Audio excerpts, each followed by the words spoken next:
Hello everybody, welcome back to heals pure. कैसे हैं आप सब? आशा करती हूँ आप सब ठीक हो और मैं भी ठीक हूँ। आपका प्यार मिलता रहता है तो उसके लिए thank you very much. I hope कि आप सबका रक्षाबंधन बहुत ही अच्छा गया हो, सारी बहनों को बहुत ज़्यादा प्यार मिला हो अपने भाइयों से और उनकी रक्षा का जो प्रॉमिस है वो हर भाई हमेशा अपनी बहन के लिए निभाए। उनकी बहन की कोई भी तकलीफ़ हो तो एक भाई हमेशा आगे आए और उनकी सारी तकलीफ़ों को डट के मुकाबला करे उनके लिए और उनका साथ कभी ना छोड़े। यही बस डिवाइन से, बाबा जी से और ऊपर वाले से मेरी प्रार्थना है। तो बढ़ते हैं आगे हम नए वीडियो के साथ। तो आज का हमारा वीडियो उन सारी बहनों के लिए है जो अपने ससुराल में बहुत ज़्यादा परेशान है। क्या होता है कि जब शादी हो जाती है तो उस घर के वातावरण में ढल जाना होता है, उनकी फैमिली को एक्सेप्ट करके आगे बढ़ना होता है जैसे कि वो अपनी ही फैमिली है। कभी भी किसी लड़के से ये उम्मीद नहीं की जाती कि वो अपनी बीवी की फ़ैमिली को अपनी फ़ैमिली माने, पर एक औरत से हमेशा ये एक्सपेक्ट किया जाता है कि वो अपने पति की फ़ैमिली को अपनी फ़ैमिली बना ले, जो कि हमारी रीत है, हमारा रिवाज है और दुनिया में हर जगह यही होता है। पर क्या उस लड़की को, क्या उस औरत को एक्सेप्टेंस मिलता है? इतना करने के बावजूद भी क्या उस लड़की को कभी भी ये बोला जाता है कि ये बेटा ये तेरा ही घर है? जब भी एक लड़की अपना हक जताती है अपने पति के घर में तो उसे ये कह दिया जाता है ये तुम्हारे पिता का घर नहीं है। तो कहाँ जाए लड़की? क्यों हमेशा एक औरत के साथ ही ऐसा होता है कि ना मायका उनका घर होता है और ना ससुराल कभी उनका घर बन पाता है? पर इन सब बातों में एक चीज़ हम भूल जाते हैं कि हमारे हस्बैंड्स का क्या रोल होता है, एक पति का क्या रोल होता है और एक पति अपनी वाइफ को कितना कंफर्टेबल करता है उनके घर में, अपने पेरेंट्स के साथ, अपने इन लॉज के साथ कैसे वो रहता है, बहुत ज़्यादा फ़र्क पड़ता है। तो ये वीडियो हम उन सारी बहनों के लिए बना रहे हैं जो शादीशुदा है, जो एक बहू है। जी हाँ, मेरा टैग भी यही होने वाला है, मतलब जो हमारा ये होने वाला है वीडियो का कवर वो भी यही होने वाला है कि एक बहू क्या करती है शादी के बाद, क्या एक बहू को एक्सेप्टेंस मिलता है। तो ये सारी बहुओं के लिए है, तो ज़रूर देखिएगा आगे ये वीडियो। और बाबा जी से प्रार्थना है कि ये वीडियो में हमारा साथ दे, हमें गाइडेंस दे और हमें हमेशा अपना आशीर्वाद हम पे रखे। तो आइए बढ़ते हैं आगे। इस वीडियो में मैं जैसे ही शफल करूँगी आप अपने ईश्वर को याद कर सकते हो। आप जिससे भी सबसे ज़्यादा मानते हो उन्हें याद कीजिएगा। देखिए शादी का ही कार्ड निकल रहा है। Thank you Baba ji, thank you universe, thank you divine. आप हमेशा अपना प्रेजेंस दिखा देते हो हमारे वीडियो में, so thank you very much. तो आइए बढ़ते हैं टॉपिक की तरफ। आप अपने देवता को याद कीजिए जिसे आप सबसे ज़्यादा मानते हो। मैं अपने ईश्वर को मानती हूँ और उनसे आपके लिए गाइडेंस लेती हूँ। तो गणपति बापा का नाम लेके शुभ शुरुआत करते हैं वीडियो की। ओ माय गॉड, देख रहे हो आप, फैमिली ही निकल रही है। Thank you Baba ji, thank you Ganpati Bappa Morya. Baba ji, dear universe, our guardian angels, please divine हमें बताइए कि एक बहू के साथ हमेशा एक सौतेला व्यवहार क्यों किया जाता है? क्या उसे कभी एक्सेप्टेंस मिल पाएगी? क्या उसे कभी एक्सेप्टेंस मिलती है? क्या वो जितना करती है अपनी फैमिली के लिए, क्या उसे वो रिस्पेक्ट वापस मिलती है जो वो डिज़र्व करती है? तो ऐसा क्यों होता है? और ये कौन है ये लोग जो हमारी वीडियो देखने वाली हर एक बहू जिससे परेशान है, उनके घर में ये व्यक्ति कौन है जो उन्हें परेशान कर रहा है? और इन्हें कब जस्टिस मिलेगा, इन्हें कब रिस्पेक्ट मिलेगी? तो thank you divine, thank you Baba ji, thank you Ganpati Bappa, thank you universe, thank you. अब मैं कार्ड्स निकाल रही हूँ। 2 कार्ड्स निकल चुके हैं तो ऑब्वियसली हम फैमिली और मैरिज की तो बात कर ही रहे हैं और निकाल लेते हैं। King of swords, the strength, ओहो, ये देखिए ace of wands, the devil को यहाँ रख लेते हैं, the moon, thank you Baba ji, the hanged man और एंड ऑफ द डे की एनर्जी देख लेते हैं। 8 ऑफ वॉन्ड्स। तो देखिए, जितनी भी बहुएं ये वीडियो देख रही है उनको मैं बता दूं कि हाँ, आपके जीवन में आपके ससुराल वालों की वजह से बहुत ज़्यादा प्रॉब्लम हो रही है। आप एक ऐसे घर में रह रहे हो जहाँ पे फैमिली होने का तो ढोंग किया जाता है, अपनों का ढोंग किया जाता है, पर वो अपने कभी भी सपोर्टिव नहीं होते हैं। अगर आप देख रहे हो, डेविल का कार्ड निकला है और डेविल का कार्ड बहुत ज़्यादा इनसिक्योरिटीज़ को डिपिक्ट करता है, बहुत ज़्यादा ये डिपिक्ट करता है कि आप किसी को अपने कंट्रोल में रखें। और यहाँ पे जैसे दो लोग मुझे दिख रहे हैं, हो सकता है आप और आपके हस्बैंड को कंट्रोल में रखा जा रहा है, दबाया जा रहा है, रीति रिवाज, फैमिली वैल्यूज़ के नाम पे आप लोगों को बंदी बनाया जा रहा है। और ये पता है, ये जनरेशनल ट्रॉमा होता है। जैसे आप, अगर आपकी सास आपको ट्रॉमा दे रही है, वो इसीलिए नहीं दे रही है क्योंकि उसको मज़ा आ रहा है, वो इसीलिए दे रही है क्योंकि उसने बहुत सहन किया है। तो उसने जो सहन किया है वो ये नहीं चाह रही है कि आप जो हो, उनकी बहू जो है वो इजीली ये लाइफ जी सके। आपके और आपके हस्बैंड की तो बहुत अच्छी शादी चल रही है, आप और आपके हस्बैंड के बीच में बहुत ज़्यादा अंडरस्टैंडिंग है। हाँ, कभी कभी वो नोक जोक हो जाती है क्योंकि आपके हस्बैंड, देखिए मून का कार्ड निकला है, आपके हस्बैंड भी फंसे हुए हैं। वो ना ही खुल के अपनी बीवी का साथ दे सकते हैं, ना ही खुल के अपने पेरेंट्स का साथ दे सकते हैं। तो हर जगह पे फंसा हुआ महसूस करते हैं, इसीलिए उनका फ्रस्ट्रेशन कभी कभी आपके ऊपर निकल जाता है, नोक जोक हो जाती है, झगड़े हो जाते हैं, कलेश हो जाते हैं। और इन सब चक्करों में पता है कौन सबसे ज़्यादा खुश होता है? आपके इन लॉज, आपकी ननंद, आपके रिश्तेदार वाले। क्यों? क्योंकि उनकी लाइफ में भी तो यही हुआ है ना, किसी और की वजह से उनके और उनके हस्बैंड के बीच में हमेशा प्रॉब्लम रही है।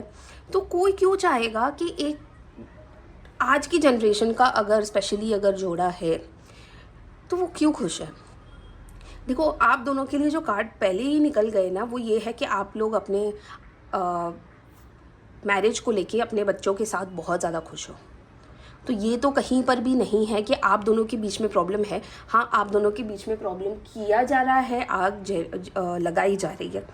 और यहाँ पे ना मुझे बहुत ज़्यादा ऐसा लग रहा है जैसे रूल्स एंड रेगुलेशंस आपके ऊपर डाले जा रहे हैं, बेवजह के रूल्स एंड रेगुलेशंस, कि पार्टी क्यों कर रहे हो, इतना लेट क्यों आ रहे हो, हर चीज़ में नोक जोक, हर चीज़ में ताने मारे जा रहे हैं।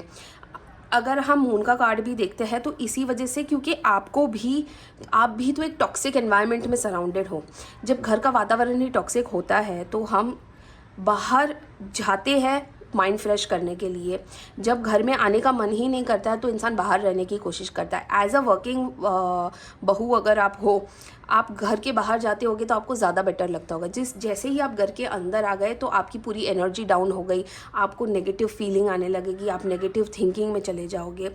और इसी वजह से आप लोग दोनों, मुझे ऐसा लग रहा है कि जैसे आप और आपके हस्बैंड दोनों बहुत कोशिश कर रहे हैं एक नई शुरुआत करने के लिए, एक कहीं अलग जाके रहने के लिए, या हो सकता है फैमिली घर में नहीं रहना हो, आप मान लो कि आपको अलग रहना है, पर ये चीज़ भी कोई नहीं होने दे रहा है। क्यों? क्योंकि अगर ये किया तो लोग क्या कहेंगे, है ना? लोग तो यही कहेंगे कि इस उम्र में आके माँ बाप को अकेला छोड़ दिया, बहू ने आके घर तोड़वा दिया। तो ये सारी बातें हो रही है और ये सारी बातों की वजह से आप लोग बहुत ज़्यादा परेशान हो, इसीलिए आप लोग फैसला नहीं ले पा रहे हो। आप ये सोच के कि हाँ, माँ बाप के साथ गलत नहीं कर सकते, और ये सोच के कि लोग क्या कहेंगे, आप अपना फ़ैसला नहीं ले रहे हो। पर बहुत जल्द आप अपना फ़ैसला लेने वाले हो, आप दोनों अपना फ़ैसला लोगे। और एज अ बहू अगर आप ये वीडियो देख रहे हो तो मैं आपको बता दूँ, आपने जितने पेशेंस रखे हैं, मुझे नहीं पता आपकी शादी को कितने साल हुए, हो सकता है 1 महीना हुआ हो सकता है 10 साल हुए हो, बट आपने जितने पेशेंस रखे हैं, इट्स इनक्रेडिबल, इट्स कमेंडेबल। क्योंकि आपने, आपके ही पेशेंस की वजह से, आपके ही एक विश्वास की वजह से कि हो सकता है सामने वाला सुधर जाए, कि हो सकता है सामने वाला अपनी हरकतों से बाज आ जाए, आपकी शादी टिकी हुई है। आप में वो क्षमता है, आप में वो कह सकते हैं कि वो उस मेंटल स्ट्रेंथ है। जैसे स्ट्रेंथ का कार्ड है, इसलिए मैं आपको बता रही हूँ, मेंटल स्ट्रेंथ है आप में कि आपने इस शादी को टिकने दिया है। बहुत लोग ऐसा इन लॉज के साथ नहीं निपती है, और जो पति अपने लिए, आपके लिए इतना कुछ कर रहा हो, सैक्रिफाइस कर रहा हो, सिर्फ इन लॉज की वजह से वो शादी टूट जाती है। पर आपने बिल्कुल अपने हस्बैंड का साथ दिया है, आप दोनों ने डट के मुकाबला किया है और इतनी सारी टॉक्सिसिटी के बावजूद, ये देखिए इतनी टॉक्सिसिटी के बावजूद आप दोनों खुश हो। आपने अपने हस्बैंड को बहुत ज़्यादा सपोर्ट किया है, आप समझते हो। और हाँ, कहीं ना कहीं मुझे लगता है कि जैसे आप भी रूड हो जाते होंगे, अपने हस्बैंड को सुना देते होंगे, अपने इन लॉज को सुना देते होंगे, या हो जाता है जब आर्ग्यूमेंट्स होती है तो दोनों बाजू की आर्ग्यूमेंट्स दोनों बाजू की कॉन्वर्जेशंस हो जाती है, और एक घर में रह के बर्तन तो खड़कते ही है ना। तो आपने बहुत ज़्यादा रखा हुआ है, स्ट्रेंथ रखी हुई है, बहुत पेशेंस रखा हुआ है, तब जाके ये शादी बहुत अच्छी टिकी हुई है। और अभी ना जैसे एक्शन लेने का टाइम आ गया, जैसे हमारी जो end of the deck energy आई है ना, इसमें एक्शन लेने का टाइम आ गया है। तो अब आप एक्शन लेना शुरू कर सकते हो। यदि आपने सोचा है आप अलग होना चाह रहे हो, आप अपना घर अलग से लोगे और रहोगे अपने हस्बैंड और अपने बच्चों के साथ, तो अब शायद वो टाइम आ गया है। क्योंकि अगर सामने वाला नहीं सुधर रहा है तो उसको सुधारने का ज़िम्मा भी हमने नहीं लिया है। तो आइए देखते हैं कि ये जो है आपका फ़ैसला, अगर आप अलग से रहना चाह रहे हो, जिस वजह से भी प्रॉब्लम्स हो रही है, तो क्या निवारण निकलने वाला है, और आपके साथ आगे फ्यूचर में क्या होने वाला है। आपके इन लॉज आपको परेशान करेंगे, आपके फैमिली वाले आपको सुनाएंगे कि आपने हमारे बेटे को हमसे अलग कर दिया एंड ऑल दैट। तो देख लेते हैं कि आपके लिए आगे एज अ बहू, not as a woman, as a बहू, आपके लिए आगे क्या चैलेंजेस आने वाले हैं और आपको किस तरह उन चैलेंजेस का सामना करना है।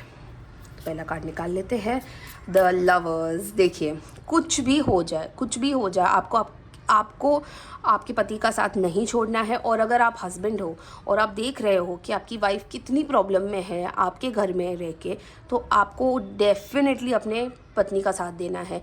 एक बार शादी हो जाती है ना, हमारे यहाँ कहते हैं, मतलब हमारे कल्चर में जो है कि शादी दो परिवारों का मेल है। आजकल ऐसा नहीं रहा है, शादी एक हस्बैंड और एक वाइफ के बीच में है और उनकी फैमिली है, मतलब उनके बच्चे।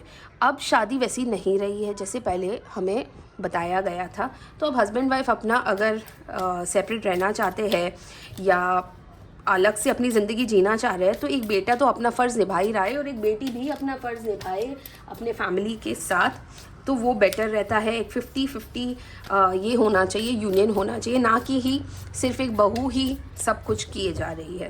तो दूसरा कार्ड निकाल लेते हैं, king of cups. King of cups का कार्ड आया है, कुछ भी हो जाए, चाहे कितनी भी मुसीबत आ जाए, कोई कितना भी सुना ले, अगर आपने फ़ैसला लिया है, आप अपने फ़ैसले पर डटे रहिए। कोई कुछ भी कहे, आपको पीछे मुड़ के नहीं देखना है। देखिए, उनके पास पीछे शिप है ना, जो उनको शायद बुला रही है, पर वो पीछे मुड़ के नहीं देख रहे हैं, तो आपको पीछे मुड़ के नहीं देखना है। चैलेंजेस देख लेते हैं, क्या चैलेंजेस आ सकती है। पेज ऑफ स्वॉर्ड्स, आपको बहुत ज़्यादा सुनाया जा सकता है, आपको हो सकता है ताने भी मारे, आपको एक होम ब्रेकर का टैग भी दे दे, बट आपको ये देखना है, ये देखिए and of the deck energy भी 7 ऑफ पेंटिकल्स की आई है, पर आपको ये देखना है कि आपके मेंटल हेल्थ के लिए, आपके बच्चों के लिए क्या ज़्यादा ज़रूरी है। और अगर ये टॉक्सिसिटी से निकलना आपके लिए ज़रूरी है, तो आप डेफिनेटली निकलना आपको चाहिए। 8 ऑफ पेंटिकल्स का कार्ड आया है, आपको अपने करियर के ऊपर ध्यान देना चाहिए। अगर आप वर्किंग वुमन नहीं हो तो आपको अपने बच्चों पे ध्यान देना चाहिए, अपने हस्बैंड पे ध्यान देना चाहिए, अपने घर पे ध्यान देना चाहिए। पर अगर आप वर्किंग वुमन है, अगर आप अलग होना भी चाह रहे हो और अगर आप साथ में भी रह रहे हो और आपके पास अलग होने का ऑप्शन नहीं है, तो भी आपको सिर्फ और सिर्फ अपने करियर पे ध्यान देने की ज़रूरत है। इस वक्त आप बहुत ज़्यादा नेगेटिविटी के बीच में फंसे हुए हो, तो आई थिंक आप अपने करियर पे ध्यान दीजिए। आप लाइफ में कुछ बन जाएंगे ना, जब पैसा आ जाता है ना हाथ में, या आपके बैंक बैलेंस में इतना पैसा होना, तो सामने वाला कोई कुछ बोल नहीं पाता। सॉरी। 7 ऑफ पेंटिकल्स की एंड ऑफ द डेक की एनर्जी आई है, यानी कि आप अपने रूट्स मत भूलिएगा। हाँ, आप एक बहू हो, आपकी जिम्मेदारियाँ बनती है, पर आप एक इंसान भी हो और आपके अपने कुछ सपने हैं जो आपको पूरे करने चाहिए।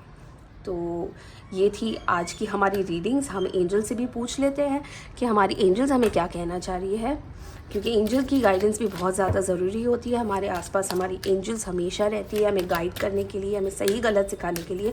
तो आइए जानते हैं हमारी एंजल्स हमें क्या बताना चाह रही है, क्या गाइडेंस देना चाह रही है। डियर एंजल्स, प्लीज़ गाइड अस।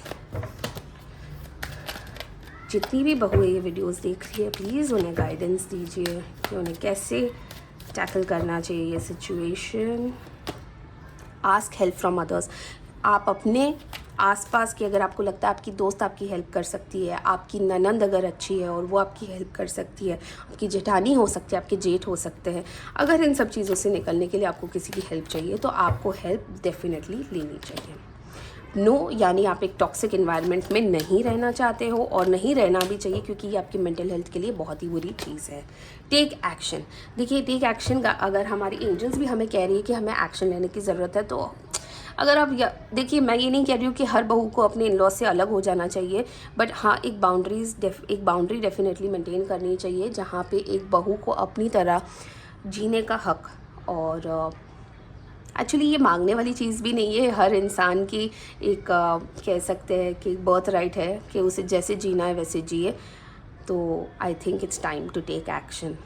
तो बहुत अच्छी रीडिंग रही है, और बाबा जी ने अपनी प्रेजेंस दिखाई है, बापा ने अपनी प्रेजेंस दिखाई है, डिवाइन ने अपनी प्रेजेंस दिखाई है, तो बहुत ही पॉजिटिव लग रहा है। आप टेंशन आपको लेने की ज़रूरत नहीं है, क्योंकि अब आपका जो टाइम जो ख़राब था वो एक ख़त्म होने वाला है, बस आपको एक एक्शन लेने की देर है। तो जितनी भी बहू है ये वीडियो देख रही है, अगर आपको ये रीडिंग के साथ रेजोनेट आप हो रहे हो तो आई एम सो ग्लैड कि आप तक ये गाइडेंस पहुंच पाई है। और यदि आप नहीं भी अगर हुए हो तो कोई बात नहीं, क्योंकि ये जनरल रीडिंग है और ये ज़रूरी नहीं कि हर ससुराल इतना बुरा होता है। कई बार ससुराल हमें बहुत अच्छे भी मिलते हैं, और जहाँ पे लड़कियों को बेटों से ज़्यादा मान सम्मान मिलता है। तो अगर आप मुझसे पर्सनल रीडिंग लेना चाह रहे हैं तो आपको डिस्क्रिप्शन में मेरा व्हाट्सएप नंबर मिल जाएगा, आप प्लीज़ जाइए और मुझे मैसेज कीजिएगा। और अगर आपको ये वीडियो अच्छा लगा, आप रेजोनेट कर पाए, तो आप कमेंट कीजिएगा। कमेंट में आप कुछ भी लिख सकते हैं, हर हर महादेव, जय श्री राम, जय नीम करोली महाराज, जो आपका मन करे आप लिख दीजिए। मैं समझ जाऊँगी कि आप तक बाबा जी की गाइडेंस आ चुकी है।